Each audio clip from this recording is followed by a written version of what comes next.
দেশের মধ্যে কারেন্টের থাম্বা আছে অনেকগুলাই, কিন্তু দেশের মধ্যে কারেন্টই থাকে না। থাম্বা দিয়া কি হইব? ঘরের মধ্যে ফ্যান আছে ঠিকই, থাইকা কি হইব? কারেন্টই তো নাই, ফ্যান ঘুরবো কেমনে? যাই হোক, একটা সুখের ঘুম ঘুমাইছিলাম, বাট কারেন্টে একদম ঘুমটা নষ্ট কইরা দিল ভাই। ঘুম যেহেতু ভাঙা গেছে, আর কি করার। তো এখন আমরা বেকার মানুষ, আমাদের কাম কাজও নাই, আমরা এখন আম্মার ব্যাগ থেকে টাকা নিয়ে তারপর চা খাইতে যাবো। তো চলেন আম্মার ব্যাগে হাত ঢুকিয়া দেখি আমার জন্য টাকা কত রাইখা গেছেন। আর এইটা আমার জানা ভাই, প্রতিদিন আমার জন্য 20 টাকা কইরা রাইখা যান সকালে আমি চা খাওয়ার জন্য। তো ঘর থেকে বাইর হইয়া দেখি যে বাসার মধ্যে আর কেউই নাই, শুধু আমি একাই আছি।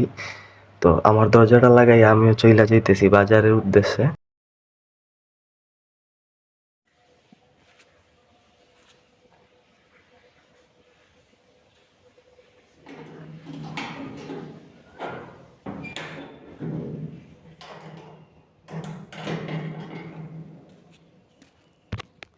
আর আজকে প্রচন্ড পরিমাণে রোদ উঠছে, যার কারণে বাইরের অবস্থাটা দেখেন, পুরা লাল হইয়া রইছে রোদে।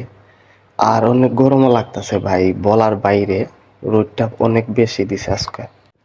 বলতে বলতে বাজারে চলে আসছি, আর বাজারে আসার পর দেখি জাহেরও আসছে বাজারে। আর বাজারের অবস্থাটা একটু দেখেন। আর এই যে দেখেন আমাদের ভাই সাকিব, ওই গরমের মধ্যে চুলার ধারে কাজ করতে করতে ওর অবস্থা নাই, ঘাইমা একদম শেষ। আর এইদিকে দেখেন সিঙ্গারা বানান।